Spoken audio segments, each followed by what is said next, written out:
Ladies and gentlemen, dear music friends, we welcome you to this conference of today, dedicated to a topic essential for all artists, the psychology of musicians.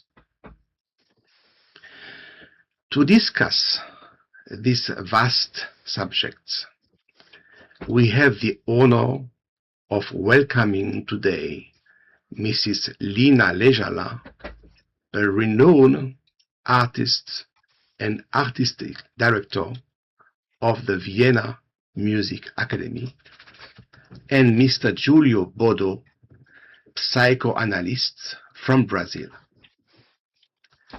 Together, they will address fundamental questions related to the mental preparation of artists, stress, management, self-confidence, exams, auditions, and the psychological challenges of an international music career.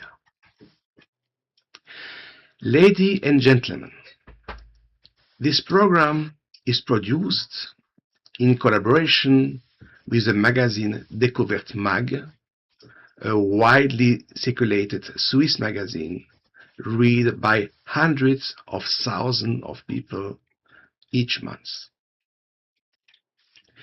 This program is the part of a series of future online live events which you can follow and comment on social medias. This session will focus particularly on the mental aspects of musicians, essential elements for building a balanced artistic career. We hope these discussions will provide inspiration and support to all the students, artists, and music enthusiasts joining us today. Let's give now the floor to our guests, Mrs. Liina Leijala and Julio Bodo. Dear public, we wish you all a wonderful conference. Thank you for your attention. Goodbye.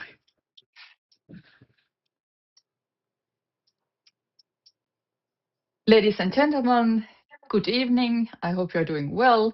It is my pleasure to welcome you on board at this conference talk together with psychoanalyst Julio Bodo, a great friend of mine. My name is Liina Leijala. I'm the artistic director of Wiener Musikakademie, and I would like to introduce Julio to all of you. Good evening, Julio. How are you doing? Good evening, or good afternoon, or good morning, because you are in the future there in Vienna. Thank you so much. It's a pleasure for me to be here, and it will be a fantastic conversation. I thank you so much. It is absolutely our pleasure. Just a few words about you, Julio, first, so we put everything in context. Many of you might know I'm also a cellist myself, a performing artist, and managing a couple of bigger projects. But Julio, what is your interest in classical music? We have had already the fantastic chance to have conversations with you, and we of course know your background, but for the broader audience, maybe you could tell us a little bit, what draws you towards classical music as a psychoanalyst? First of all, the passion for music, which I think is very important for mental health. Individuals need music and art for the mental health. Of course, there is a passion, a personal passion for the piano, the classical music.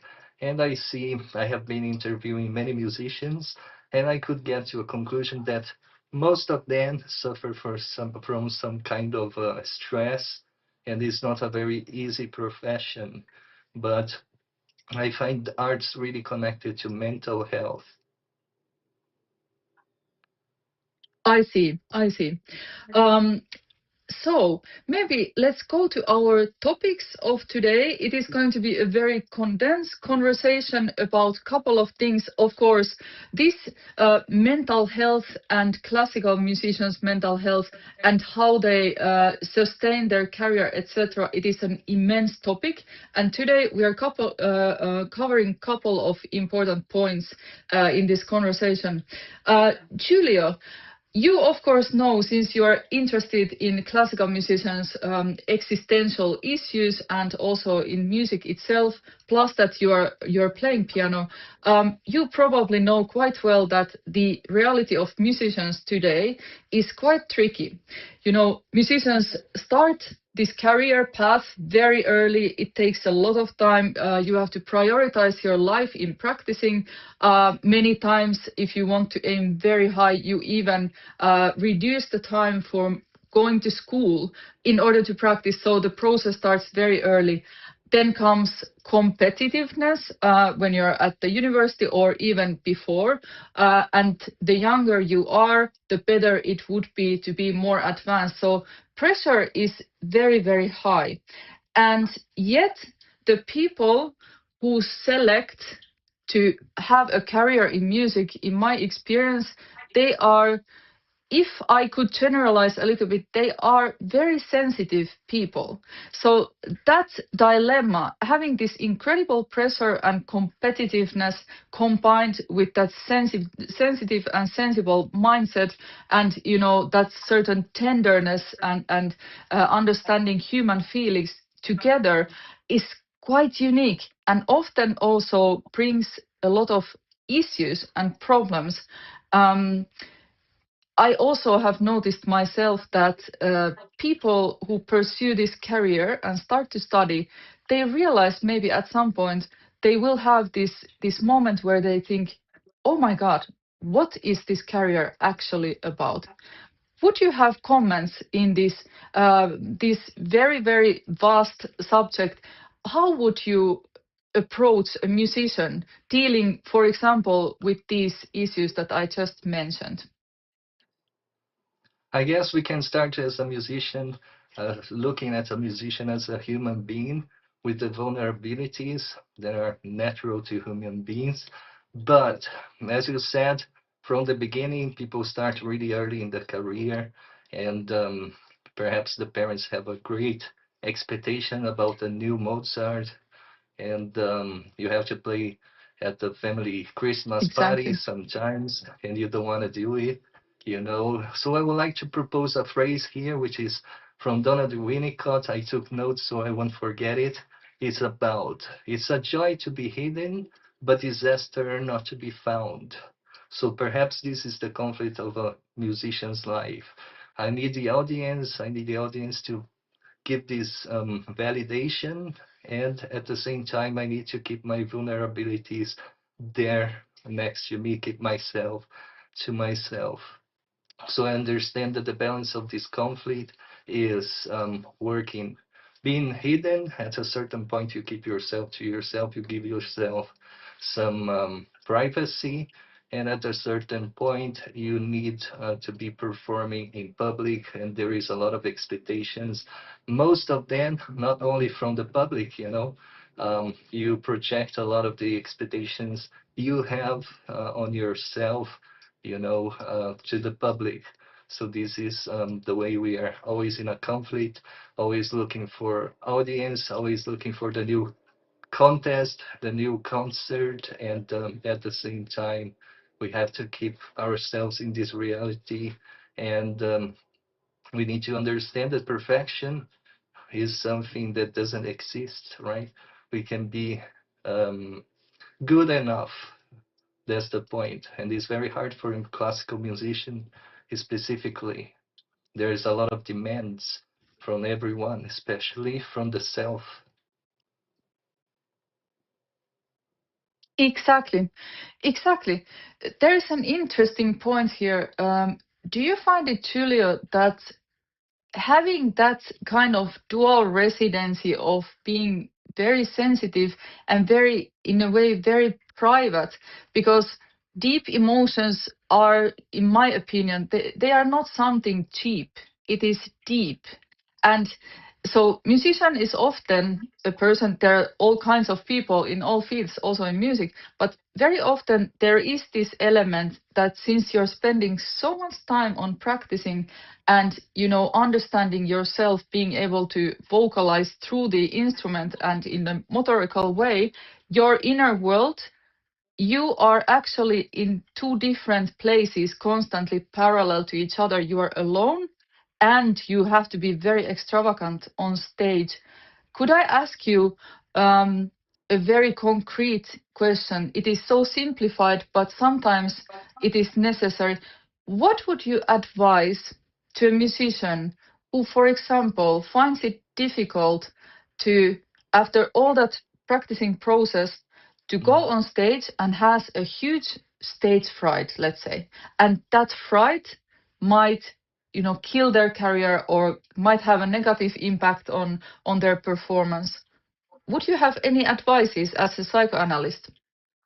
Yeah, actually, there was a break on the transmission. I couldn't hear the rest of the question, but talking about Okay. these two positions, different positions that we have to be in, for example, the stage or real life, let's put it as the actual self, which is vulnerable. We are humans, and also the idea that I have to be the next Franz Liszt, a showman, the guy that is gonna um, do something for the music, for the history of music. There is this ideal from the musicians, but I think the answer could be the middle term. As we say, as psychoanalysts, we can talk about the stage, the part of a self that can be allowing yourself to play, in this safe space. There will be a safe space in the middle term.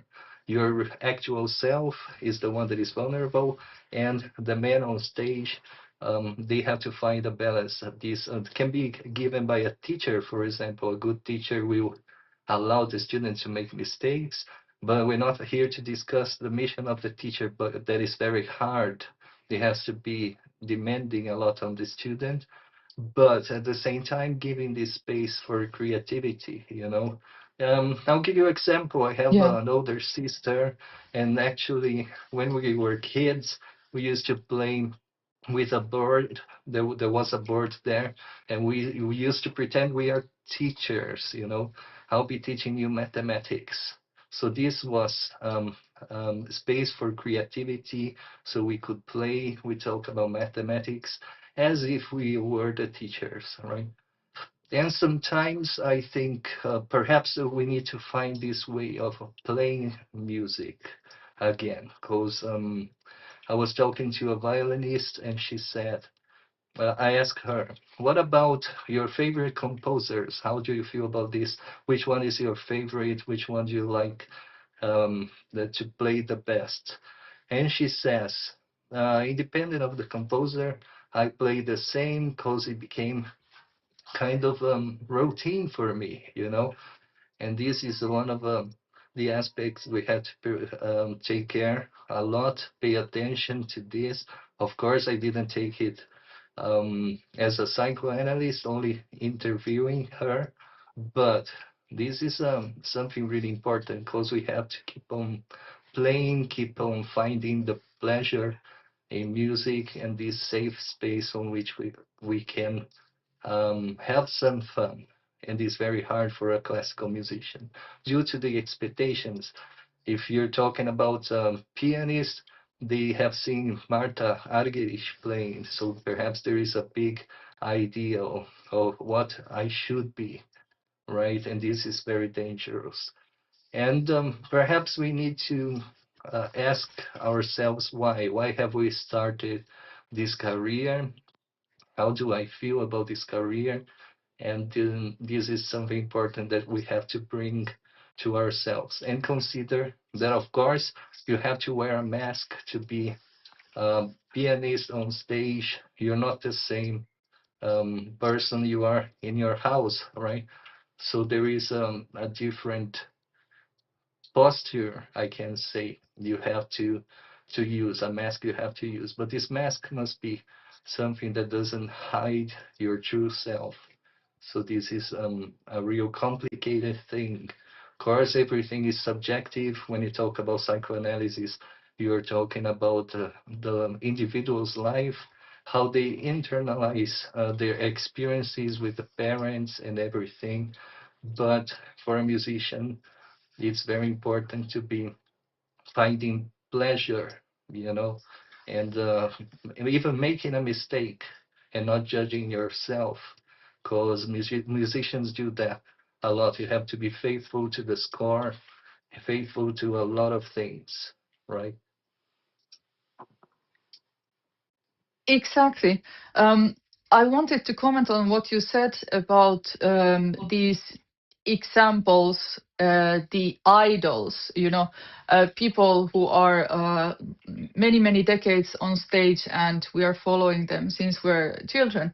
Um, I think different about that. It is wonderful to know that there are these different types of musicians, but for me, the most important thing, the cue and the real essence of being a musician is to find yourself and to be yourself. Because there is no other Julio Bodo, there is no other Liina Leijala, and that uniqueness and originality is exactly the thing that will find space in the jungle of classical musicians or economists or presidents or whatever it is, that uniqueness of one's own personality and persona. Yes, about this, I wanted to move forward a little bit. We're talking about inner development being absolutely essential part of that performance and what comes out. What are we actually projecting? We're projecting our own experiences of life. As I understand, music is a manifestation and explanation of our concrete and also abstract life and inner self, how we experience the world. Now, Julio, I have a question for you. Nowadays, we are living in societies where competitiveness is even more increased than before, and yet classical music or producing music is something that, in my opinion, is very vulnerable and should not be ruined by that competitiveness, because sometimes it's like you go with a tank over a very talented, sensitive person. This happens a lot. I have seen this a lot. And yet, the market, so to speak, is demanding younger and younger stars, superstars, generating 8-year-old pianists who are playing everything possible. They're technically completely ready. And then at some point when they grow up, they're adults, they might have a burnout because they feel like they have conquered the mountain already. They have won so many competitions, they have been on stage, they played as a soloist, they have been praised in the magazines, and they might have spent so much time with the instrument that they haven't actually maybe catched up with the self-development and knowing themselves. They didn't, spend time in the tree or diving in a lake. I'm talking about my experiences now. What do you think about this? Let's call it the music market as a psychoanalyst. What's your opinion on this? Do you find it very harsh? Is that a very good development, or do you see that as that happens in any case everywhere? Is that more of where our whole globe is with all the possible markets, not only music business? What do you think about that? There is a phrase which is often attributed to Socrates, which is know thyself and then you know the universe and the gods. This is very beautiful, very hard to be applied because, as you said, a musician has to be very young to start a career, and then they are getting very experienced. And at a certain point, for example, 30 years old, they have done everything that is possible. Let's be careful about this affirmation, but everything that is supposed to be possible to a musician. And you have to reinvent yourself somehow and to find pleasure in different aspects of music. And at a certain point, we have to pay attention to these demands because, as you said, have to be young, you start your career, you have a very hard training on the instrument or singing, using your body as an instrument. And what I find really important for a musician that you brilliantly talked about is, do you give yourself some time to take a deep breath, and um, all the musicians know how important the silence in music is, the pauses. The pauses are very important, are music themselves. So you don't play a Beethoven symphony without a pause, note after note. So for the resonance of the next note, you have to give yourself a pause. So this is a problem for the musicians in the search of perfectionists, in the search of perfection. We are all a little bit of perfectionists, and especially the classical musicians. Um, as far as we can understand, you have to be faithful to period, Baroque period, Romantic period. You have to study a lot expression, technique, and balance everything, and be always ready for a tour, always ready to get a new contract. So this is very hard, and yeah. And the question about getting to know yourself, maybe this is a project for the whole life.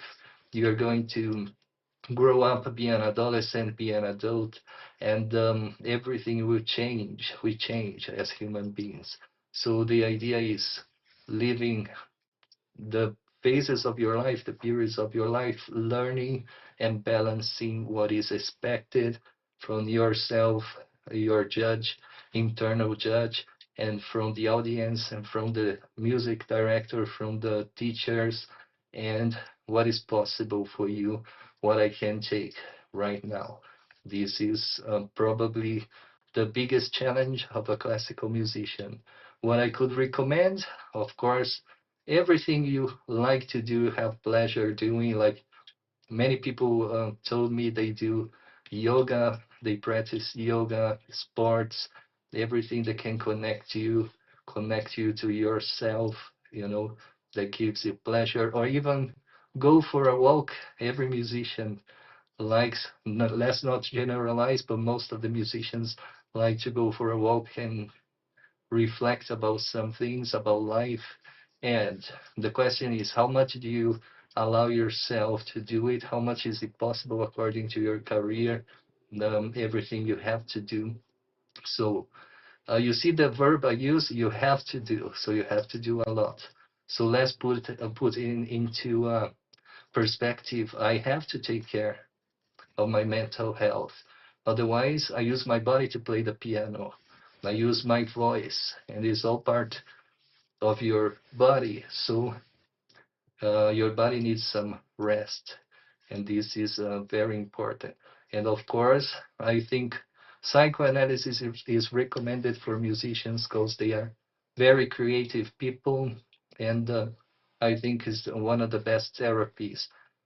Of course, it's very subjective. Every person is an individual, and people prefer one or another, but I find that psychoanalysis can help musicians a lot. I'm sure it can. I'm sure it can. Um, I think there is a lot of still taboos related to, people who are in performing career, and that can also mean many other things than music, because performance in general means you need to perform in something. Okay, in our case, we're talking about an individual performing to a lot of people, or even performing as a member of orchestra, etc. Many musicians experience a lot of anxiety from different sources. I think one big reason behind anxiety is that we are aiming for a certain perfectionism. You know, for example, competitions. That is a thing that person is expected to perform without mistakes. So very clinical. And if we look at the past of classical music, we have a lot of recordings from absolutely great, talented musicians, and you can hear some mistakes. But now we have come to a more polished, even more competitive environment, which is, of course, because there are more and more musicians in the market competing for those very few positions and opportunities. So we have gone to a direction where mechanical has taken over musical. This is my personal opinion. It's not absolutely like that. It is not completely like that, but this element is definitely there, and it is creating more anxiety. Now, I will touch very fast a point, which is tradition versus personal voice. That's also something that creates anxiety within the musicians. There is expectation to respect, of course, what the composer has written, but there is also something called performance tradition. And very often, it also leads to situations where actually what we hear is mannerism and not so much anymore about tradition of performance and who said it should be like that, who decides that. Now, this versus personal voice, I think that's also a dilemma that every musician has to deal with within themselves, because we get a lot of feedback. We have that as a student from the professor, mentor, then we have it from the audience. And there is always someone, even if you have great applause and people say, I love your character, you're charismatic, you're great, I love it, it's sensible, it's this. And just wait, there is someone who's, you cannot play like that. And then the musician goes home, takes a shower, and thinks, "Oh my God, who am I actually? Did I actually succeed or not?" This creates anxiety. Some people deal with that better, others deal with that worse. Julio, what is your take on that? You already touched the point of anxiety and having physical exercises, or let's say tiring the body is always good. It grounds you. But what would you say, for example, to a person who is about to quit their music career because of this fear of being criticized by the audience, or who has had a horrendous feedback in an audition situation, whose professor has said, I don't want you anymore as my student, or something like that, which is going directly into the persona, and you need to deal with that. What do you say to this person? Yeah, it's hard. It's easy for me to talk about this because I'm not a musician anymore, But talking about this idea, when you receive the criticism, you must understand that this is perhaps a teacher that wants you to be better, practice it better and do perhaps, yeah, but you have to kind of understand if it applies to you or not. Of course, oh my God, am I going to challenge my teacher? I'm not saying that, but what you have to internalize, what you don't have to internalize is very important. And talking about these expectations, we tend to have a big expectation about being a musician, a classical musician, as you said. Make no mistakes and you're going to be perfect, and you have to be according to the period, according to what the composer has written. But if you only think this way, something will be missing, which is yourself, your actual self. And perhaps when you see people complimenting you, or you do a great job, this is amazing.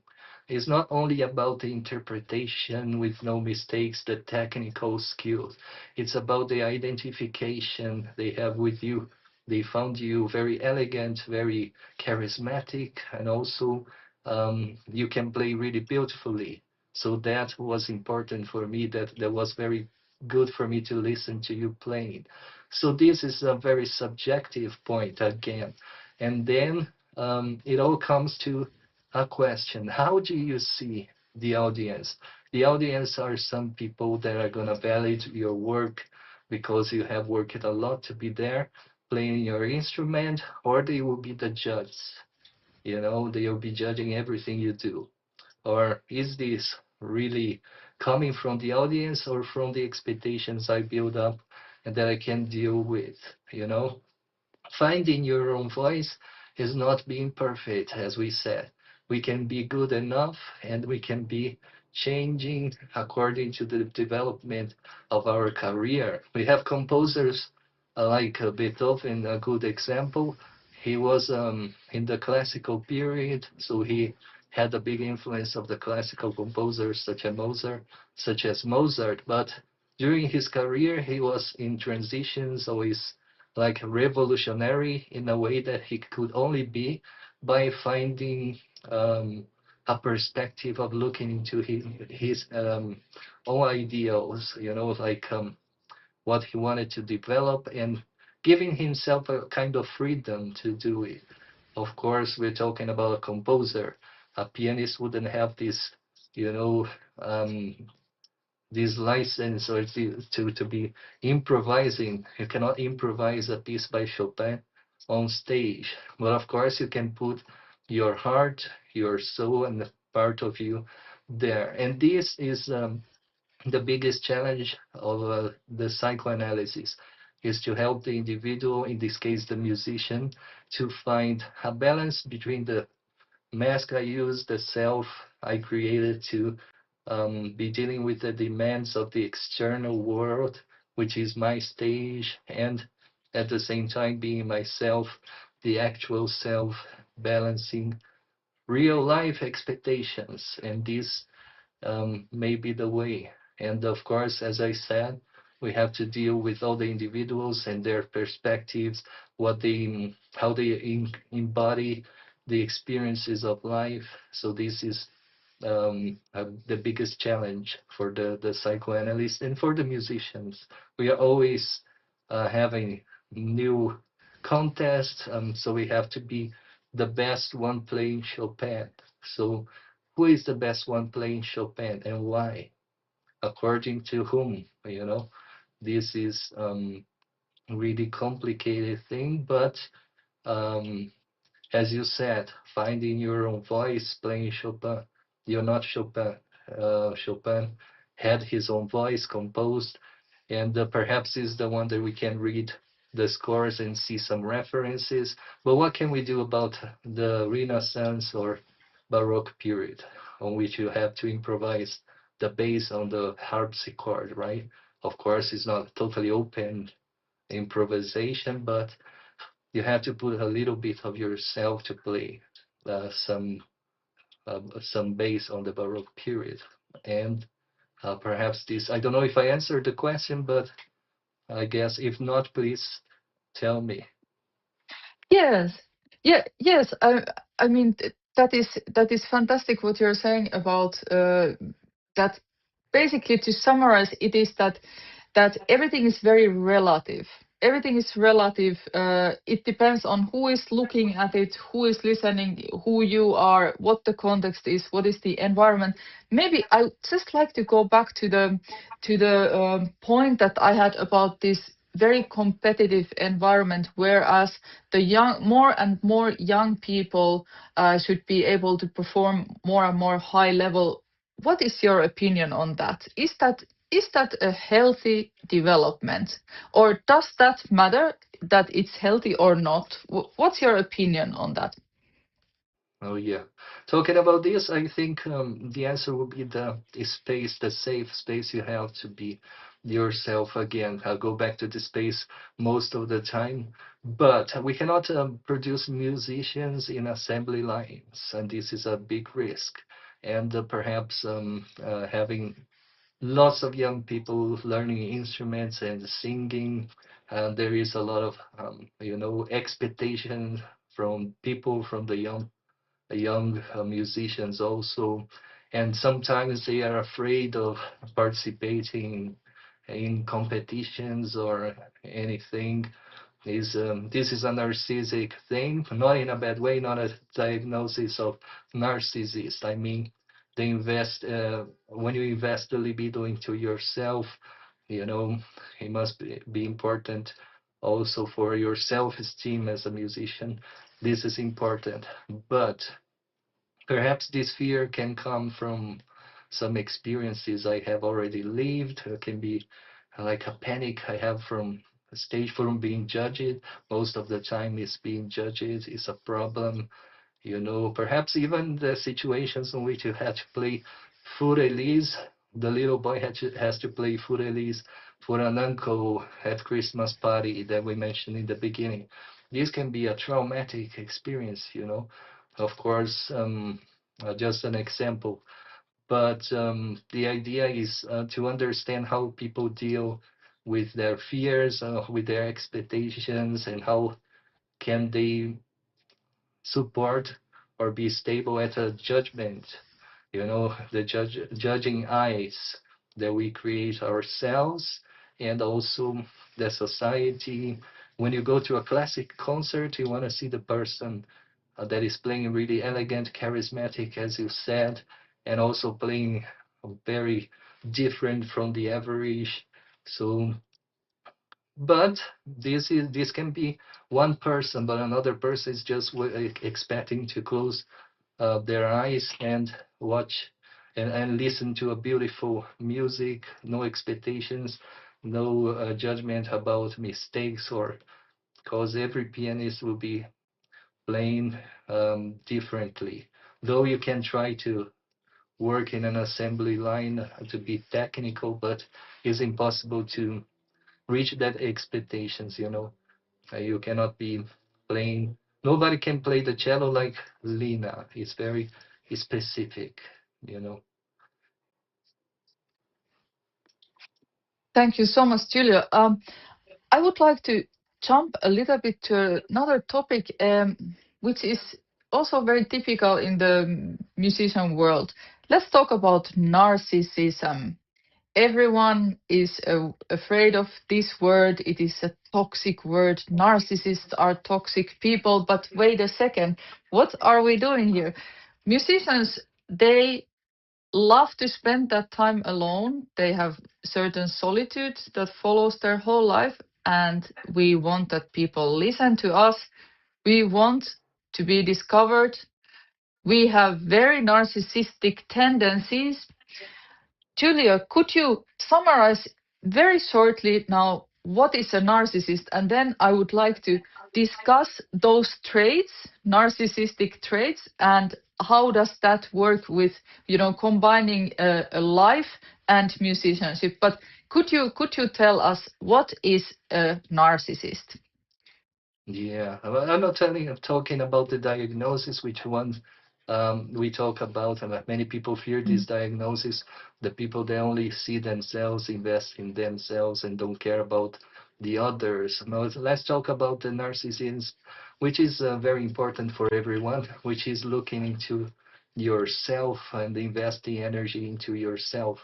And this will be very good for a musician. You have to find your good characteristics and invest and admit it. You see a lot of people, for example, they have difficulties in taking compliments. If people say bravo, you say no, it could have been better, right? But how could it have been better? You know, it's again about expectations, but it's very important to be a narcissist and look inside yourself and finding your own voice, what you really want. Most of all, not what you want only, but why do you want that, right? So investing the libido, the energy in yourself is very important for a musician. And talking about these periods on which the musicians always want to be alone, keep themselves to themselves, is very important too, you know, because as I said, we build up a self to be shown, to be demanding the audience, and to be always constantly wanting to be seen. But this one that is vulnerable, this one that is the one that doesn't want to be, you know, transparent to the others, must be protected, right? But we can start thinking about narcissist libido not only as the narcissist diagnosis. because this is too bad. You're gonna look only to yourself, only to what you wish, only to, it doesn't matter what the people feel, right? So this is the bad one. Yes. This is very interesting because that willingness to be in front of people and express your depths to people is somehow very narcissistic, but it does not mean that there is lack of empathy, because very often musicians, they are very sensible, empathetic people who also have eye for beauty, or let's say season changes or little animals, birds, and etc. But there is this willingness to be on stage and to perform. I would like to ask you something about post-performance void. Could you tell very shortly about this and what to do with that? We musicians, we know that phenomena that you have just been on stage, you were full of adrenaline.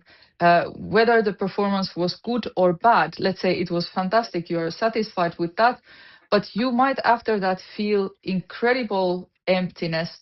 Could you tell a little bit about this from psychoanalysis point of view, and also what to do about that?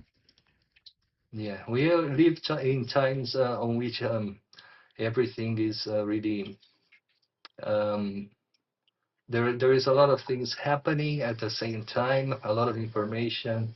We can connect everything at the right time we want, you know. And these perhaps we are a little impatient towards this. But talking more specifically about the musician, there is this adrenaline, the stage, and then I need this adrenaline is something like an addition, not in a bad way, but an addition that musicians have. We need this adrenaline and a stage, the validation of another people to play in the arts that I really love and I really learned how to do. I studied a lot to do it, you know. But as we're talking about the pauses in music, they are very important. So you have to find this balance, this stasis, like in a certain way that you know you balance your energy.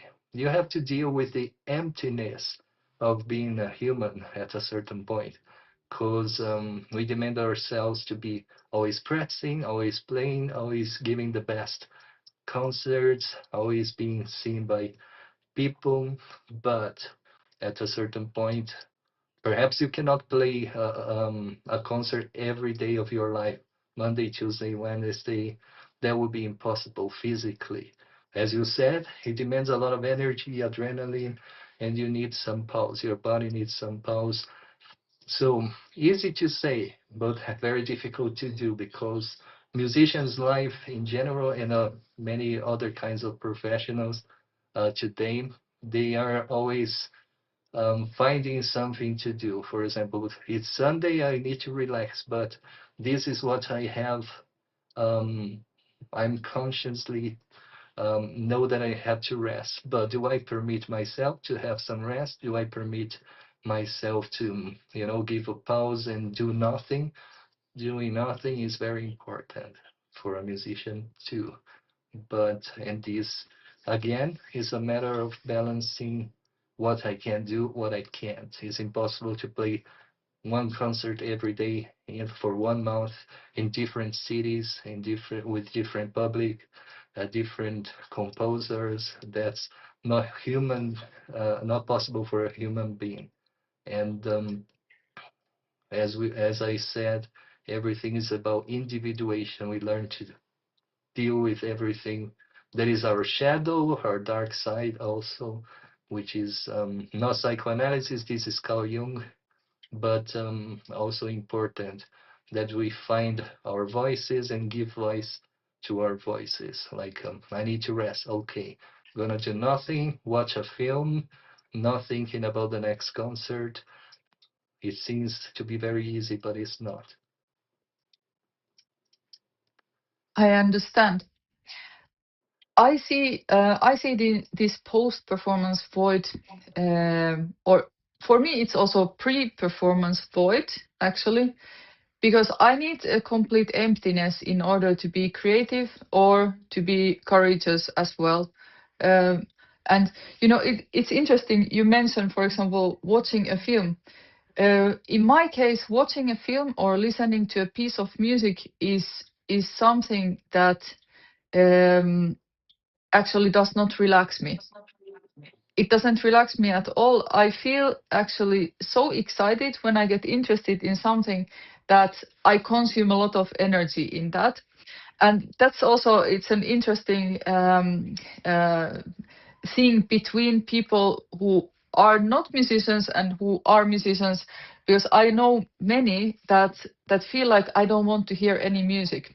One famous conductor said at some point at the peak of his career, he said, "I hate music," and I find this very exciting. Julio, we are going to wrap this meeting. This is our first conversation in the frames of Vienna Music Academy.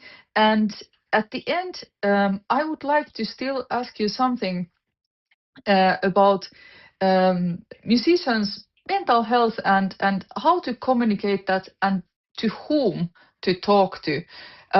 Because of this very competitive nature of how things are in music business and in music career, it is not necessarily always easy for a performing artist to communicate to someone else who is in that same field, because they might be competing for the same places and same opportunities. What would be your recommendation? Let's say we have a person who has a lot of potential, a lot of capacity, great talent, and is very sensitive and needs to talk to someone. What do you recommend as a professional? What to do? I recommend Julio Bodo, the psychoanalyst, and you can look for a psychologist or anyone that can listen to you, but not only listen to you, to give you the support and this safe space in which you can talk. Because as Liina said, something very important, is not very easy sometimes to be opening yourself and talking to people that are in a competition.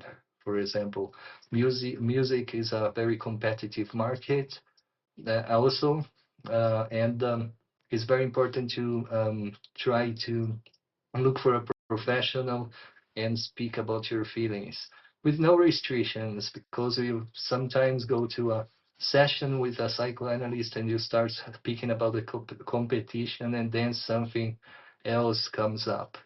And this is the importance of this safe space for you to be sharing your experience, so you understand the root of the problem or the root of the question, what you want to improve and what you need. But I strongly recommend you look for a professional, because musician's life is not very easy, then demands a lot in the very beginning.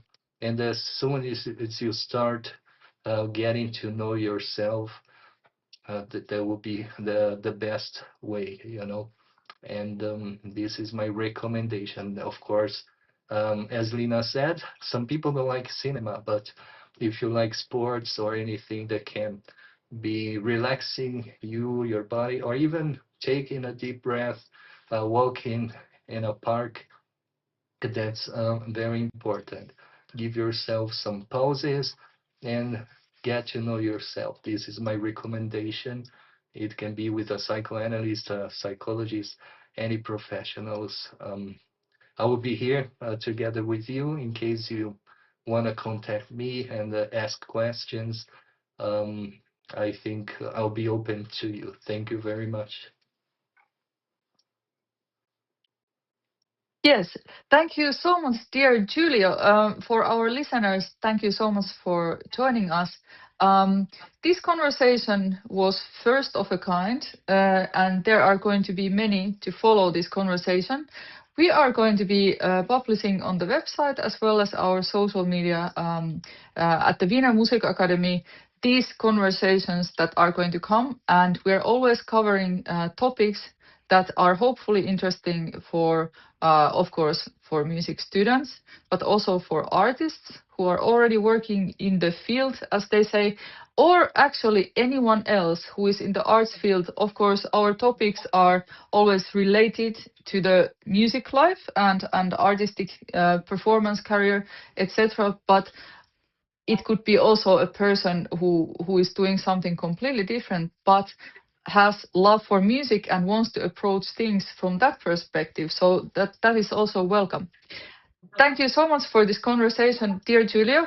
Thank you to our audience. It has been a pleasure, and we are going to continue this row of conversations. I also want to thank very much Mr. Perreneud, who has organized this.